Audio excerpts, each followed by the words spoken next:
bringing a dunk tank in. We're bringing one of those like inflatable like Velcro walls where you can jump and like stick to the wall, So we're just going all out. We're like, should we bring a band in? Should we do something cool? It's like, nah, fuck that. Let's just have fun with it. It's like a high school. Oh, it is going to be so crazy. I can see a couple of pizzas getting overcooked. We're looking, holy shit, what just happened? No, the pizza. Well, we were talking about competition. We're going to do our best to clean off the wall afterwards. I just want to see you in that dunk tank.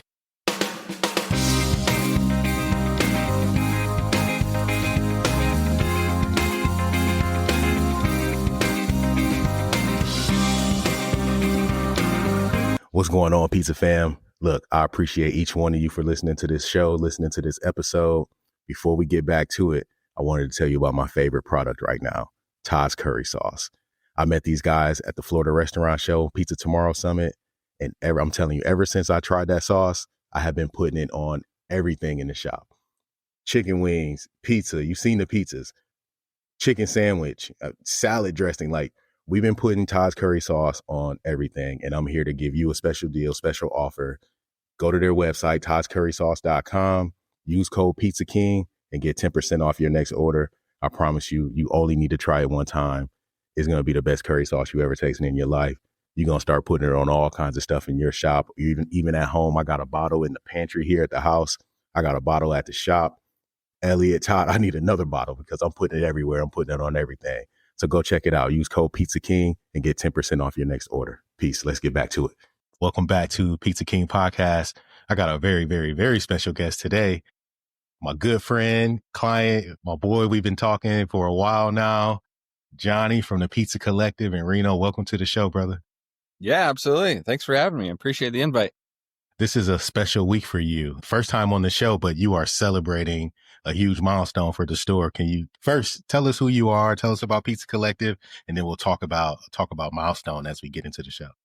Yeah. So my name's Johnny. I own the Pizza Collective in Reno, Nevada, and it's a real small, like 450 square foot shop. It's in a shared market, but we do 100% wood fire and 100% sourdough, like Neapolitan-ish style. And the milestone that you're talking about is 5 years. So this coming Friday, October 10th, will be 5 years of staying open and not burning the place down. Hey, that's a hell of an accomplishment. Hey, I brought my drink, so cheers to you. Yeah.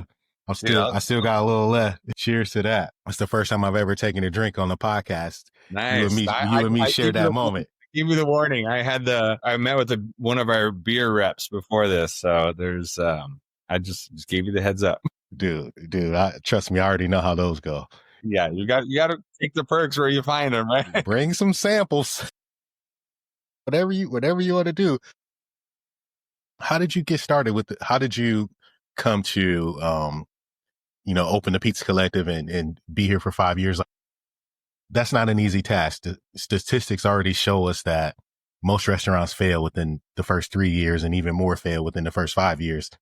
How did you start and how have you lasted this long? So I started it's kind of fun. So growing up, my mom was a baker. So like the sourdough world is always in my periphery. It was always there. I've always just had a love for baking and that side of the shop. And I've always worked in kitchens. I've just kind of had that mindset ever since I was young, of just trying to do something on my own. And it's kind of funny, like at the time, when I really, the shop just kind of fell into my lap, really. At the time, I was working at this farm with the intent of having a little like 4 or 5 acre farm of my own, and just randomly became really good friends with this one guy that was also working there, and just mentioned as we were harvesting kale one day that he was looking to sell the pizza place. And at first it was just kind of like a pipe dream, like a fun, oh, that'd be cool. That'd be like a fun thing. But the more we talked about it over a couple months, the more we talked about it and really dove into it, and just told him, like, initially I didn't even think about buying it. It was more of like, oh, it'd be fun if someone went in there and did this or did that. And as I was talking about it, I think he was kind of getting stoked on the possibility of maybe transferring it over to somebody that was excited and just like loved the world, you know? You already had the ideas boiling before you even agreed to do it? before I even had the concept of buying the place, it was like, oh, it'd be cool. Like this area, this part of downtown Reno would be cool if we had these type of specific events coming in.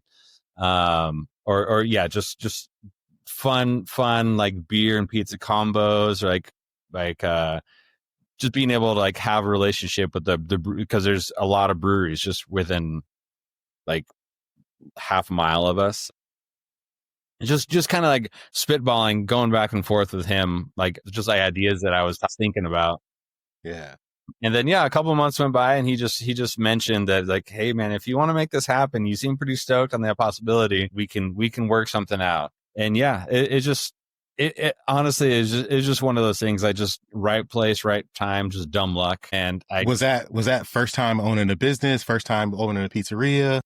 Yeah, so I've worked. I mean, I've worked every role in the kitchen, from like doing dishes, scraping plates, to managing. But this is my first business I've actually owned. So learned, just kind of hit the ground running with it, and learned the wrong way how not to do things for probably the first two to 3 years. Well, so tell me, what was the state of the business like when you bought it? What was it? How was it operating? What was it like? Why did he want to get rid of it? I think I can't speak for sure, but I think he kind of fell more in love with just bread specific side of things. He ended up going on to open just a bakery, like no. Okay. So he kind of dove down that rabbit hole, and just was looking to get rid of the pizza place. And yeah, so that's it, again, just kind of going back to like right place, right time, and just the willingness to just say yes and just go for it, you know. How does it feel knowing you picked probably the hardest discipline in pizza to take on, the most scrutinized discipline in pizza to take on as your first time project? I mean, luckily, I think at the time I didn't realize that. Luckily, I was too dumb to question it too much. Yeah, fortunately, I just got just a hard head and just willing to keep bashing the wall until work my way through it, you know. But yeah, as I dove down the rabbit hole, I realized pretty quickly what I was getting myself into. But I feel like it also lended perfectly to like the type of pizza place I would want to own, you know. Like I feel like for me, just because of my upbringing, it's always important to have the bread be the focal point, you know. Like I feel like a lot of, not shading anybody else, but I feel like a lot of people use bread as just kind of like a funnel to you know, shovel the meat and cheese down your gullet, Yeah. you know.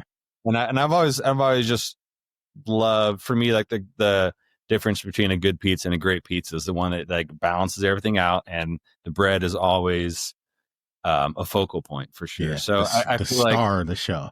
yeah, exactly. So I Yeah. feel like mostly my lack of awareness is what made it work, and just the willingness to keep pushing forward.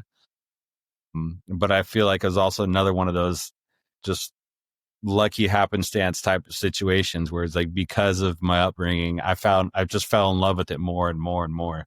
It was So thinking back, you know, to 5 years ago, can you remember the first time you felt like, maybe I'm not so lucky? What in the world did I get myself into? This is crazy. What was the first crisis like? the first one, I just right off the top of my head, I can tell you, it's our first health inspection. Back in the day, it was me and three guys, three dudes. I was friends with all of them.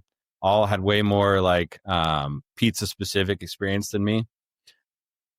And this one day, I think it was like a Thursday, so it was just supposed to be me and this other guy, Kelly.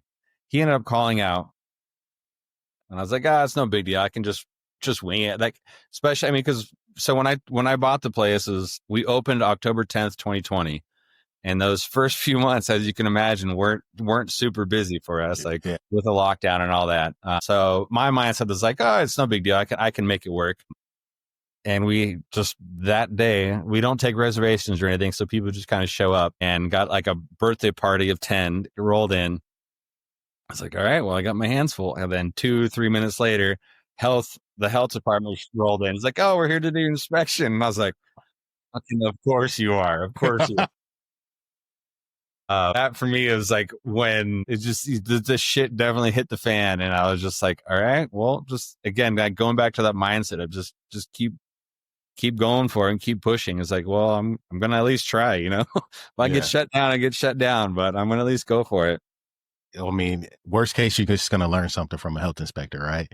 Yeah, You know, I think those guys, they're scary, but they don't really want to shut you down. They just want to do their job and move on to the next thing. yeah, exactly. Yeah, it's I feel like crazy. a lot of the I mean, now after a few years of dealing with them, I'll say a lot of them, like you're saying, just none of them wants to shut you down. Like I feel like a lot of like the fear and anxiety is like almost in your own head a little bit. But once you establish a relationship, you get to know them. You start going like, damn, did you even check anything? Like, come on, man, like do your job. Are you doing the same thing everywhere else? Because now I don't trust you. Yeah, exactly. That first conversation, it was funny. I was like, he just moved to Reno from New Orleans, and I'm from New Orleans, so where I was born there anyway. And I feel like most of that conversation was just talking about New Orleans and the food down there and stuff. Oh man, that's so lucky. What's the chance that another guy from New Orleans is in Reno, new to Reno, and he Yeah, walks into your place to inspect you? Oh man, you had the stars align for that one. for sure. Early on, how did you connect with customers? Did you find you still, I'm sure you still have customers today that were there for those early days. How did you connect in the beginning? Yeah, no, I've always yeah, like so we're coming up on 5 years, and there's definitely some of the regulars that have came in like before, if they have kids, like before they're still feeding them baby food when they come in, and now they're able to like order their own margarita or order their own like pepperoni, like it's just a Yeah. great feeling. And I feel like the how I've been able to connect to them is I've just always put a priority on, even when I bring like a new hire in, just make a point to just never let it feel like a transaction. You always make a point that because at the end of the day, it's just a relationship. We got a small business. Right now it's me and 4 employees, and we're all like a family. And it makes it a lot more enjoyable. I feel like with food more than most other industries, the guest comes up and sees it's all counter service. The shop is so if the guest comes up and sees like you remember their name, or even if you don't remember the name, but like, all right, this is the margarita guy, or this Yeah. is this is the Bianco guy. They're coming in and ordering something. Their order. It just translates so much. And if they see that you're enjoying the work and you're joking, like shooting the shit with the employees and friends, and you're having a good time, that translates into the food that you give them. And that's just one of like the most important things. I feel like it's great to have good food, but it's great to have customers feel like they're just like a part of something. Yeah, I love that. Don't make it transactional. That's just great advice. And it sounds like the community plays a big role into just kind of how things work in that marketplace. What's what is the identity of the community in Reno? Ooh, the identity of the community. It's kind of like in transition right now. I'll say that. There was a while it was known. I mean, even like some of those stories I think I've told you is like it's known for being just a party, like a destination just to kind of go and blow off some steam and hit Yeah. the casinos, hit the bars, and plenty of other adult entertainment. And I think it's transitioning away from that a little bit, where we're getting like good quality restaurants, people that like, and people like regulars, like customers or people that live in the area that are willing and wanting to invest more, spend a little bit more money on a dinner and a date night, and I feel like it's just in the 5 years that I've owned the shop, I feel like there's been quite a bit of a difference in that direction. Do you see more locals versus tourists, or is it kind of evenly split? It's pretty. So we use Square for our POS, and I get the breakdown, and it's almost always pretty close to 50-50. Our area is a little unique just because we're close to, so we're like in downtown Reno. Anybody that might be familiar with it, it's just right on Virginia. We're like 2 blocks away from Virginia Street, which is where a lot of the casinos, like the downtown casinos, are. where they always have like this coming weekend, they're having an Italian festival. There's always like, especially in the summer and fall time, there's always stuff going on to attract people. A lot of times it's people from out of town. So it kind of goes both ways. I feel like our regulars tend to not show up as much during those like big events, like we have like a wing festival. Stay out of the way.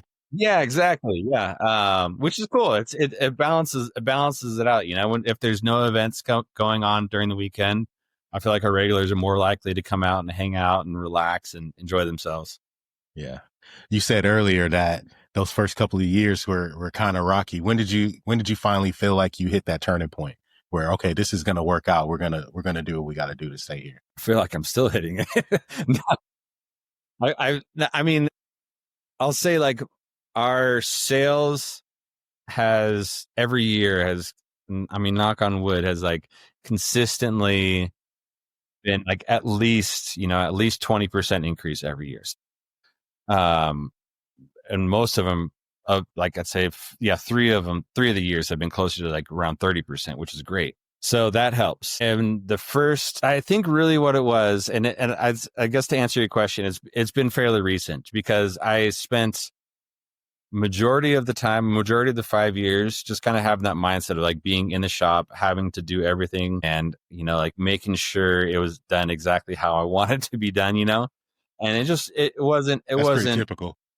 Yeah, exactly. Just kind of like, it wasn't until pretty recently that I kind of got in that mindset of, this is just like through reading books, through talking to you for sure. And other podcasts as well, is just kind of going from that mindset of like working in the shop to working on the shop. And also I've definitely had the mindset of, because I definitely got lucky with the shop, like being able to like have that opportunity fall in my lap. And I've had some great employees and great crew that have been with me since day one. And if I can offer a version of that to them, it would just be crazy not to, I'd have to be kind of an asshole not to at least. Yeah. So they just kind of go in that mindset of like working in the shop every single day, prepping all the onions and jalapenos, to giving other people the opportunity to step up and see if it's something that they want to like invest their time and see if it's something they want to do. Absolutely. I think that's important. And, we don't have to go into a whole training thing, but those are conversations that we have all the time, like giving folks opportunities. No, I can see that it's made a huge difference for you. For sure. How has that in itself just, changed the culture around the shop? I feel like it's definitely given. There's one employee in particular that I've really been working on and like intentionally developing him to take on like a manager type role. And but also I'm also with every employee that I have, I'm just kind of like, more than just clock in, do the job that we ask. It's show you the why and show you a little more of the back end stuff. Like, this is why I want you to do things this way, and this is why it creates. It's funny because it's something that I wasn't expecting, but it creates way more. They get more stoked on their role. They come in and you can see it on them when they come in, and they're just like, all right, well, it's not just clock in and just catch up on dishes and just do this and do that. It's like, I'm not telling them to do that. I'm giving them the choice. Like, I want you to make the decision to see what's best, and giving them that responsibility has really surprised me in a lot of ways, just in terms of like seeing a little bit more of their potential and their desire to want to try and be better. And I feel like it just reaffirms that, just the mindset that I've kind of had, is like, if you give someone the opportunity to rise, then chances are, if you've taken the time to vet the employees and hire good employees, like they're going to rise. Yeah, they will. Just like that bread you guys are making over there, that big crust. Yeah, so I saw one of the pizzas that you're featuring this week with the cheeseburger one with the 100 Island sauce and all that. It had me dying laughing. It's like, we just gonna call it 100 Island. But what kind of things do you have planned for the celebration?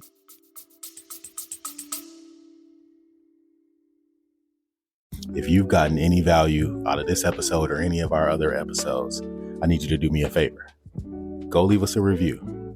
Every review on Apple, every 5-star rating on Spotify helps this show find more operators just like you and helps them get that same value that you're taking away from this episode. And as a thank you, anytime somebody leaves a review, sends me a screenshot, just DM me a screenshot of your review, I'm going to send you a free gift, something awesome, something cool. I'll send you a gift, whoever leaves a review. That's the challenge. Go leave a review, DM me a screenshot of it, and then I'll get you something. I got you something special from your boy. Now let's get back into the episode. Peace. We've got a few. It's good. We're kind of like embracing. We're just kind of having fun and getting goofy with it. We have so the market is kind of focused around a courtyard. There's a big outdoor courtyard that seats, I think, like the maximum capacity is like 500 people. So it's like it's a big courtyard. And we're going, a couple of my really good friends, they converted like a 60s VW bus into a photo booth. So they're going to show up with their photo booth and just all the crazy props and get goofy with it. We're bringing a dunk tank in.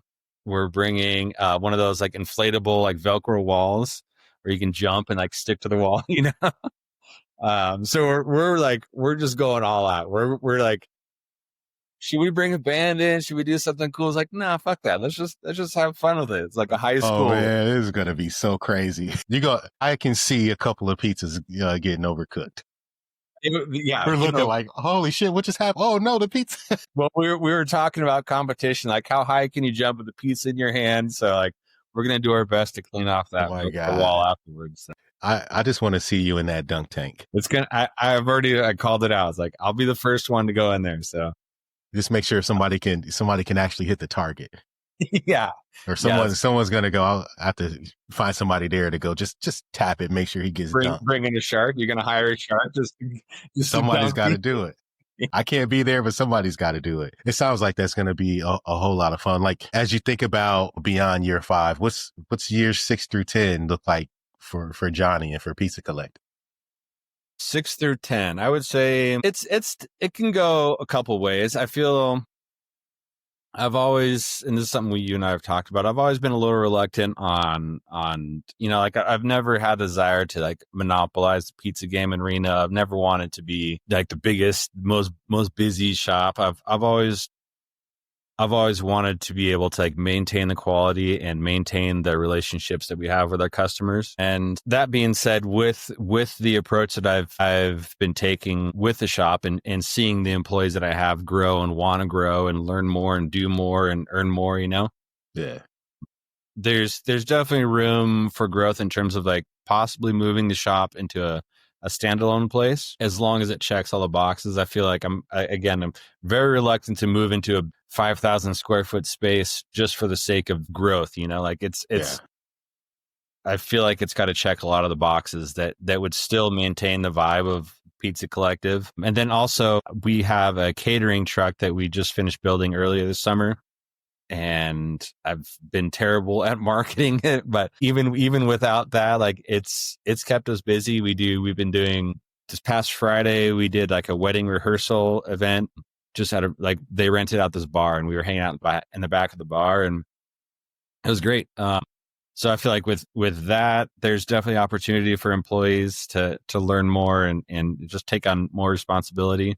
So it's maybe not 2 shops, maybe like a 1.5 or 1 and 1.5. 1 and 1.5. Tell us about the truck. Well, I know the truck is cool. And I also know that this was the first Friday without you and Tyler, right, in the shop. Yeah, it was. I mean, so how did that go? It's a testament in itself. I mean, the shop's still there, so that's a good sign. If that's saying anything. Yeah. Yeah. And and honestly, they didn't like hit us up once the whole time. It was like, it wasn't a slamming night, but it was like consistently steady. Numbers were good. And they said everything went smooth and customers were happy. So that in itself was like a pretty solid testament. That's awesome right there. Yeah, for sure. I know you were worried. I was worried for you. Like, what in the world? Yeah, no, absolutely. That's awesome. Like it's one thing for me to be able to now that I like restructured things a little bit, I'm able to have like 2 days off in a row. but I've always been able to rely on Tyler to hold it down. And he's the one that's been with me since day one. He's definitely like the anchor of the shop. And so yeah, being able to pull him away on a Friday night, have him and I do the catering event, and even before that, I gave him some specific guidelines, but for the most part, I like gave him the reins. I was like, I want you to train these guys the way that you would be excited to like come to work. Like just kind of intentionally not giving him too many rules and just kind of like barriers, you know? Yeah, let him get his personality into it. Yeah, exactly. I feel like that's a big part of it is like, and like this Friday is such a good testament of how well he's doing, you know. It's just kind of going back to that conversation of giving people the opportunity to rise and seeing them, just the stoke that I get, like the excitement that I get to see him rise to the occasion, and in turn the other employees just hold down a Friday night without the two main dudes there, you know. Like that's great. Dude, you're not even the main guy anymore. I'm sorry to tell you. Yeah, exactly. I hate to be the one to break it to you. Mean bald guy that comes in every once in a while. Part-timer. Part-timer. Well, that's awesome. But when did you decide to build a truck and do that? How did that project come about? So we were doing, before this summer, we've been doing pop-ups for the past, I think, 3 years. And we have 2 Gosney ovens, 2 Gosney Arc XLs, and we would just load them in the back of my truck, drive with all the gear to whichever event we're going to. And the idea just kind of came like, how dope would it be to not have to haul these ovens every single time? Like, what if I had a truck that already had a shelf built into it and like a shell, a cover for everything, where I can just keep the ovens in the truck the whole time and then just have to load up the ingredients, the dough, the tables, you know, this and that. And just found, and I intentionally wanted something that was unique and was going to stick out and not just be like every other truck on the street. So I found this late 80s. They're called K trucks, like a Japanese mini truck. The brand is a Honda Acti. So, and it's crazy. It's the motor is under the truck bed. So there's like the front of the truck is like real. It's like flat. When you're looking out the front window, you feel like you're going to hit every single car you're coming up. It still has a 6-foot bed, but I think the whole, like, everything all together is like, I think it's 8 feet exactly. So the cab is just, I mean, I'm 6'1". I look like a circus clown, like getting in that car. Like Mario Kart. Yeah, exactly. So fun to drive. Like, it's a right hand drive. So the stick's on the left side, and it's not going to win any speed races, but apparently they're built for like farm use. So there's a lot of torque, like first and second gear has a lot of torque, which is perfect for what we're using it for. You know? You got some weight on the back of it. I mean, I know those aren't crazy heavy, but you got a little weight. You start putting ingredients and dough and all that stuff. It adds up. It works out well. I know it's cool. I've seen the pictures of it. We'll have to I'll post up a picture or something. Yeah. Of the truck, and I've seen it on your page. But it does look really cool, and it's unique. I've never seen anything like it. I don't think you're ever going to see a replica of that. Yeah, so I kind of copied the idea.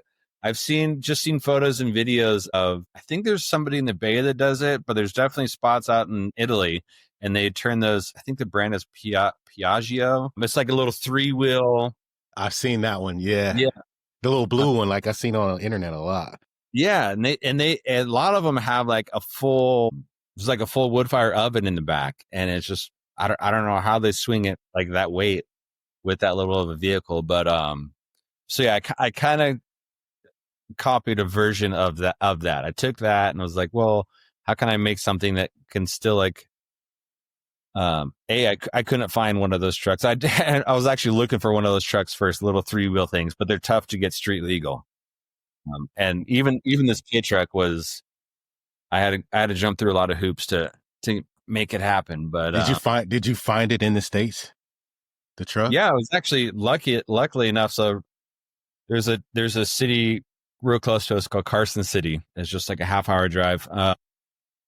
And it was like this old farmer guy. He just had it sitting in his truck, sitting in his property. And he went through he also went through a bunch of hoops to get it street legal. I guess he said he had to fly. The person he bought it off of was in Oregon. He had to fly the dude from Oregon with all this paperwork Jeez. just to go to the DMV with this guy. And then I had to just do some work on the truck and the motor itself and the catalytic converter and stuff. But yeah, it was again going back to dumb luck. He just happened to be half hour away, and I was like looking on like Facebook Marketplace, and most of them were apparently there's a pretty big community down in Texas, like in the Austin area, because the regulations are next to none down there for those types of vehicles. So there was a bunch of them out there, and I was planning and ready to load up a trailer and make the road trip, but this guy just happened to pop up. So You have some pretty deep ties to that Austin area too, right? That's where yeah, my grew folks. up. So we went from New Orleans to where my folks live in Georgetown, about 40 minutes north of Austin. I try and go back there at least once a year, go see family and go to my favorite watering holes and favorite food. And there's some great pizza spots down there as well. I know this isn't really something that's on the radar right now, but do you think if you did get to the point where you did pizza, and we talked about possibly doing something in Austin, but you feel like, would you do it the same exact way? Would you do the same style, the same concept, same menu and recipes, or would you do something? Is there something that's more suitable to the Austin market that doesn't necessarily work in Reno? I don't know. I think I'll say like with the sticking to like the sourdough wood fire, there aren't a ton of options in Austin. There's a lot of my favorite spot out there is called Faro Pizza. Those guys are great, and they have like a food trailer, but they do like it's all sourdough, but they do like New York style, so like 18-inch pizzas. And I don't know why, but there's a lot more of that, a lot more like New York slices to go, especially like depending on the parts of Austin. You go to like Dirty Six or like big pot spots where like people are walking around a bunch. Yeah. Slices are always going to be I think you have to have slices in a situation like that. Yeah. But I don't know. For me, I love the idea of if it was to grow like into like go somewhere to like a different location, like outside of Reno entirely. I love the idea of sticking with, max 1,500 square feet and just keeping it to like a small crew, just keeping it simple, like, yeah. I've had one of the things I feel like I've been able to make it work is just like sticking to like the motto of like keeping it simple and doing it well. And I feel like just applying that to everything that you do has really been one of the only ways I've been able to make it work. I feel like it's when you try and overcomplicate things and like spread your roots too far out is when you get yourself in trouble.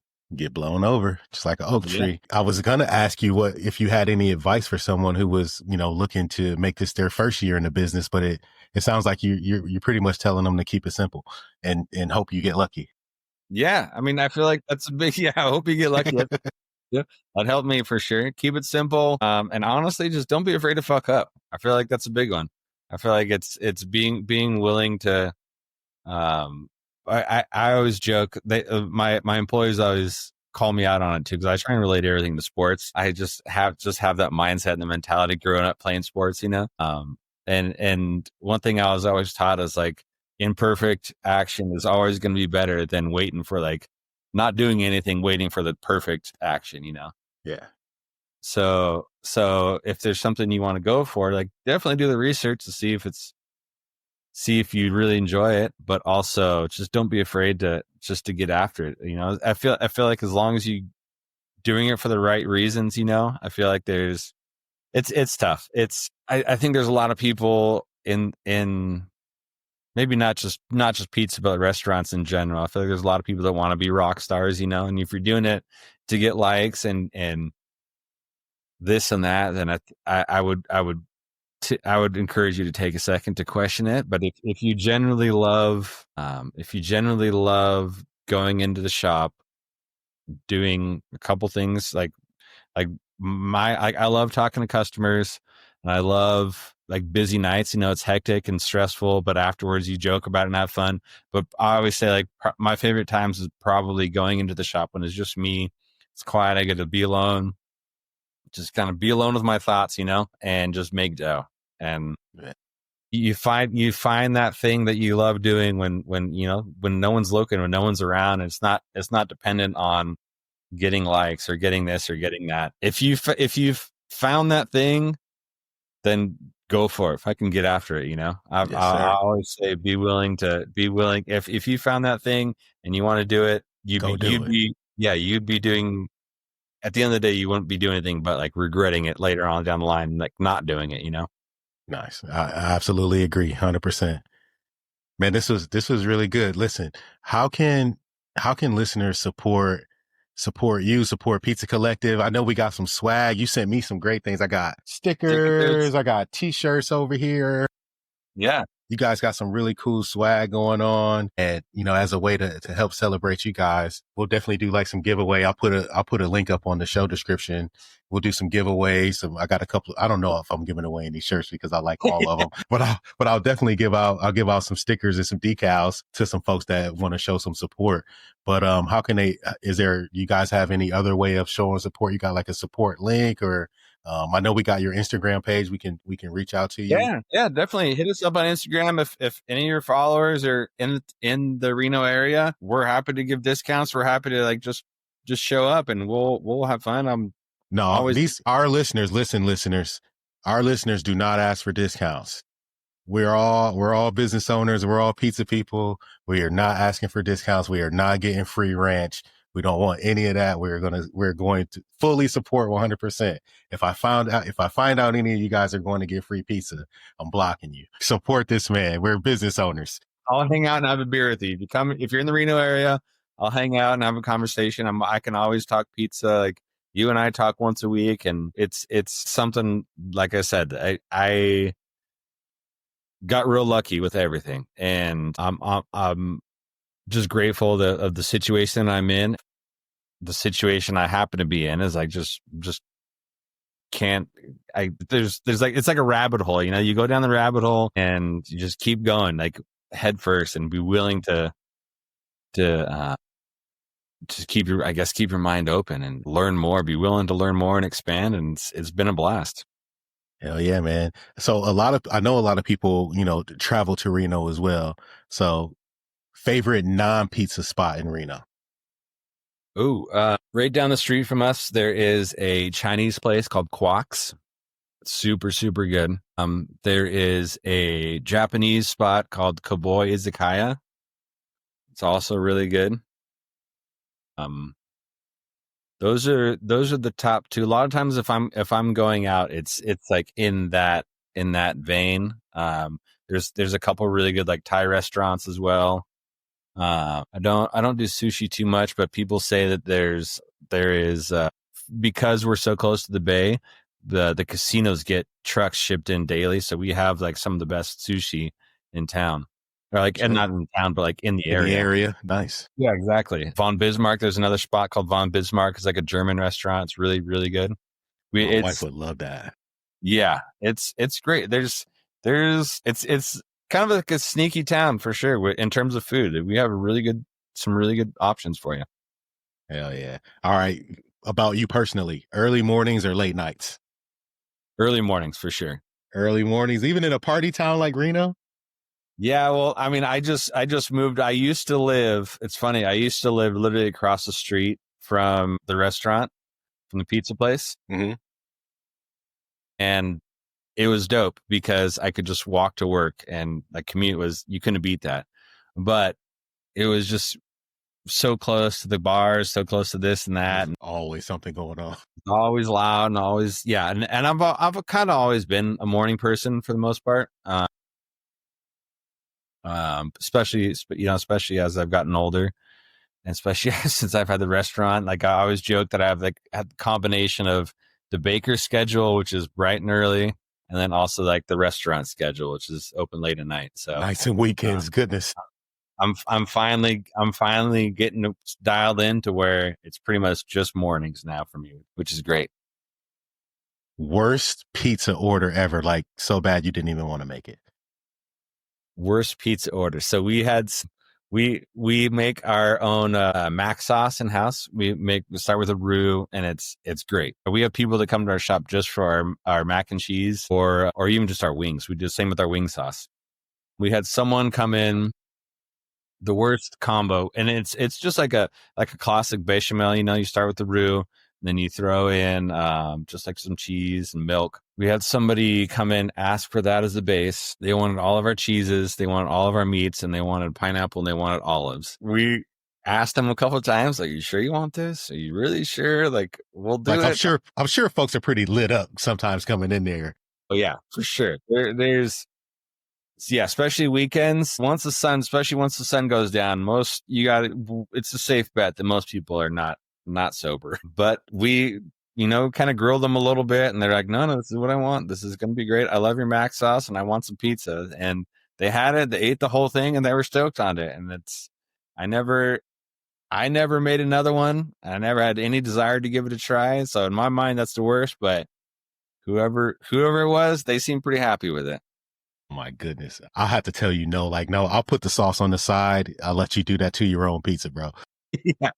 You gotta do it to yourself. I can't do it for you. All right. Yeah. Last one book that changed your mindset. One book. Wow. I know I only picked on you because I know you're a reader, and I know you. Yeah, for sure. A collection. I mean, there's some tough. I mean, honestly, like a lot of them aren't even like business related. I feel like at the time I read it, there's been a couple books that I like. It's almost like you turn a certain age, and like, all right, 26 to 27 was a big jump for me. Like, and I feel like it's the same with certain books. When I read them, I feel like Viktor Frankl's Man's Search for Meaning, that was a big one for me. And just like the simple like explanation is like finding your why. That's like, doesn't matter what you go through. I think the quote, I'm probably going to butcher the quote, is like men, or like people can endure anything as long as they have their why. And just that mindset is like, why am I willing to put myself through this shitty situation? And it's like, because bigger picture is going to lead to that situation, So I think just kind of like that approach is just being able to know your why goes a long way. Nice.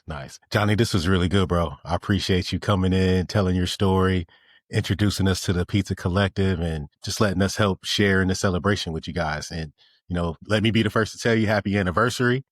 Thank you very much. Get this out for you, and hopefully we get some listeners that are in the area and can come by and say, hey, look, we want to be a part of the celebration. Yeah. Yeah. If anybody's in Reno this Friday, it's from mainly from 1 to 4. We'll be open regular hours, but all like the main events, like the dunk tank and all that, are all going to be 1 to 4. Bring your swim trunks. We'll have fun. Nice. Go dunk him in the tank. Yeah. Thanks so much, brother. Hey, stay right there for a second. All right. You got it.